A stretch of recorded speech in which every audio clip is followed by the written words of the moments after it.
Օրակարգը պիտի հաստատենք, օրակարգի նախագծի վերաբերյալ կան առաջարկություններ, դիտարկումներ չկան, ըստ այդմ օրակարգի նախագիծն է դրվում քվեարկության, ովքեր են կողմ դրա հաստատմանը, դեմ չունենք, օրակարգը հաստատված է, քննարկում ենք չզեկուցվող հարցերի փաթեթը, փաթեթի վերաբերյալ կան առաջարկություններ, դիտարկումներ չկան, քվեարկության է դրվում չզեկուցվող հարցերի փաթեթը, ովքեր են կողմ դրա ընդունմանը, դեմ չունենք, չզեկուցվող հարցերի փաթեթը ընդունված է, այժմ քննարկում ենք զեկուցվող հարցերը, առաջին հարցի զեկուցողը ես եմ և հարցը Հայաստանի տնտեսական և ինստիտուցիոնալ վերափոխման դոկտրինը հաստատելու մասին հարցն է և ներկայացնելով զեկույցը ես մի քանի ընդհանուր դիտարկումներ կանեմ և մեկնաբանություններ կներկայացնեմ Հայաստանի տնտեսական և ինստիտուցիոնալ վերափոխման դոկտրինի մասին և նաև հարակից մեկնաբանություններով հանդես կգամ, որը նաև որոշ չափով կարող է ուղղակիորեն կապված չլինել փաստաթղթի հետ, բայց անուղղակի անպայմանորեն կապված է։ Եվ այսպես Հայաստանի տնտեսական և ինստիտուցիոնալ վերափոխման դոկտրինը ներկայանում է որպես զարգացման ուղենիշ, որի նպատակն է վերանայել և ամրապնդել երկրի տնտեսական կառուցվածքը ու պետական ինստիտուտները։ Շատ կարևոր եմ համարում արձանագրել, որ սա ըստ էության ուղենիշ է և հայտարարություն է մեր մտադրությունների մասին, ընդհանուր առմամբ կարծում եմ այս համատեքստում լավ կլինի, որ մենք կառավարության կողմից ընդունվող ռազմավարությունները և ռազմավարական նշանակության փաստաթղթերը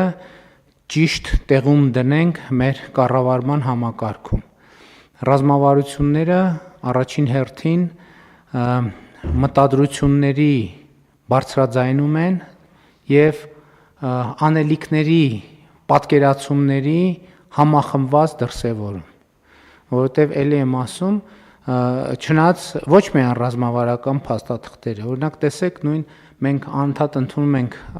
պարբերաբար բնականաբար որևէ թվականի պետական բյուջեն և պետական բյուջեն էլ ինքը մտադրությունների մասին հայտարարություն է։ Մեր իրականության մեջ հաճախ այս նրբությունը չի ընկալվում, որովհետև երբ որ բյուջետային տարին սկսվում է և ոմանց թվում է, թե եթե մենք բյուջետային տարվա համար պլանավորել ենք, որ ենթադրենք այսքան տրիլիոն ծախս պիտի անենք, ուրեմն կառավարությունում կա մի սենյակ, որտեղ այդքան տրիլիոն գումարը դրած է և մենք ամեն շաբաթ կամ ամեն օր գնում հաշվում ենք, կանխիկ կամ անկանխիկ բաշխում ենք և այդպես է գնում։ Ոչ դրա մասին չի, հունվարի 1-ի տվյալ թվականի բյուջեի հավաքագրումը սկսվում է տվյալ տարին սկսելու առաջին վայրկյաններից։ Այլ բան, որ քանի որ մենք նախորդող տարվա բյուջե ենք ունենում և այդ բյուջեում երբ որ լավ է լինում գործերը լինում են մնացորդներ կամ միշտ չի, որ դա լավ գործի արտահայտություն է, որովհետև երբեմն մենք դա լավ չենք գնահատում, որովհետև այդ նշանակում է ծախսային մասը այդքան էլ լավ չենք արել։ Բայց ամեն դեպքում, այսինքն այդ շարունակականությունը ապահովում է, բայց մեկը տվյալ տարվա բյուջեն սկսվում է, երբ որ նոր տարվա այն զանգերը սկսում են խփել, որ շամպայն նվաճակ բարձրացնում են, այդ բյուջեն այդ պայից սկսվում է, այդ պայն բյուջեում այդ տարվա հավաքագրումը 0 է։ Այդ պայից ամեն ՀԴՄ, ամեն գործարք գեներացնում է, հաշվետու շրջանը, որը մինչև հաջորդ ամսվա 20-ն է, տնտեսվարողները ներկայացնում են հաշվետվությունը և բյուջեն հավաքագրվում է, և քանի որ դոկտրինի հետ ուղիղ կապ չունի, բայց այնուամենայնիվ արձանագրեմ, որ 2025 թվականի պետական բյուջեի պլանը, այն թիվը, որը ընդունվել է ազգային ժողովում 2024 թվականի դեկտեմբերին, բյուջեի եկամուտները մենք 100.2%-ով կատարել ենք, այսինքն որոշակիորեն գերակատարել ենք, տարվա ընթացքում մենք մեր ամբիցիաները բարձրացրել ենք, մեր պլանավորումը, այսինքն ճշտել ենք պլանը և բյուջեի եկամուտների մեր կանխատեսումը ավելացրել ենք, այդ կանխատեսումից մի քիչ պակաս ենք հավաքել, բայց ի սկզբանե պլանավորածից հավաքել ենք ավել, այսինքն բյուջեն գերակատարվել է այս տրամաբանությամբ։ Հիմա վերադառնալով դոկտրինին եւ վերադառնալով ուղենիշին, ինչի մասին է այս փաստաթուղթը։ Այս փաստաթուղթը նրա մասին է, թե մենք հիմա որտեղ ենք գտնվում եւ դեպի ուր ենք ուզում շարժվել, բայց սա բավարար չի, որովհետեւ A կետից B կետը կարելի է շարժվել մի քանի ճանապարհներով։ Ենթադրենք, էլի որպեսզի նաեւ հանրությանը հասկանալի լինի, ասենք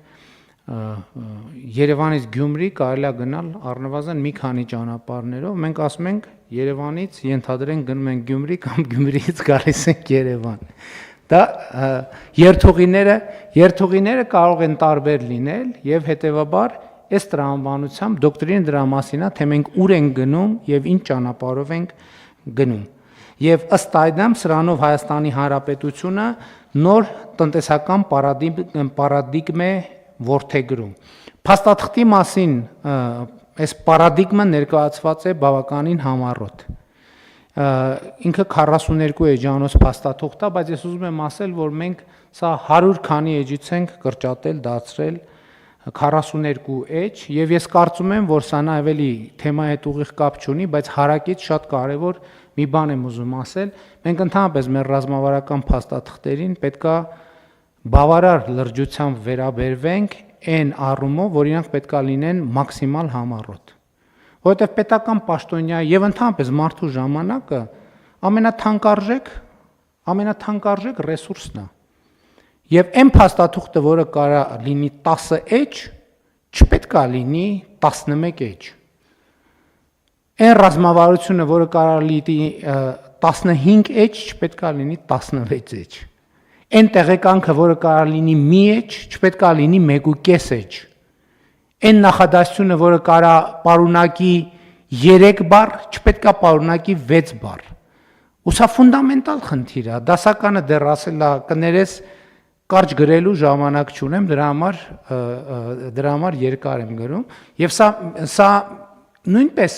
որովհետեւ դոկտրինը վերաբերվում է նաեւ կառավարման նոր կուլտուրային, այս շատ կարեւոր բան է։ Եթե առավել եւս պետական պաշտոնյա, պետական մարմինը, մի հատ ուրիշ պետական մարմնի գրում է տեղեկանք,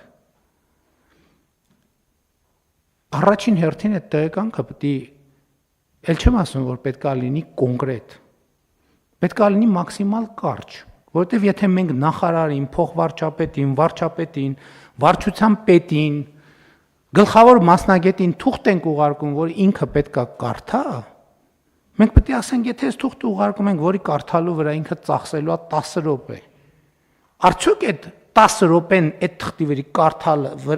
կարդալու վրա ծախսելը պետական ռեսուրսի, ամենաթանկ ռեսուրսի ժամանակի օգտագործման ամենալավ ձևն է։ Ես ասում եմ, որ ոչ,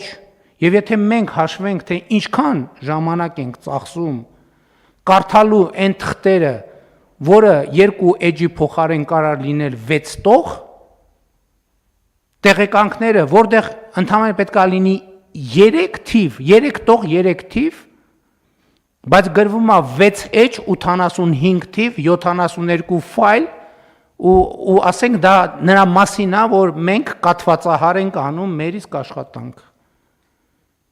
Իհարկե մենք փորձում ենք հիմա այդ ստանդարտն էլ բան անել, բայց միշտ չի, ես չեմ ասում, կարող է լինի տենց տեղեկանք, որը նույնքան արժեքավոր է, ինչքան Լև Տոլստոյի Պատերազմ եւ խաղաղություն վեպը, ես չեմ բացառում, այդպիսի հանգամանք թող լինի,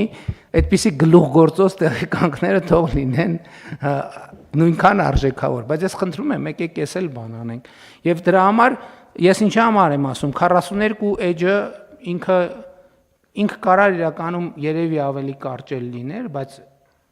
դա մի ճանապարհ է, որով մենք պետք է անցնենք, բայց ինքը ընթերցանության նյութ որպես այդպեսին կարող է լինի։ Հիմա ինչով է պայմանավորված վերանայման եւ նոր տնտեսական պարադիգմ որդեգրելու անհրաժեշտությունը։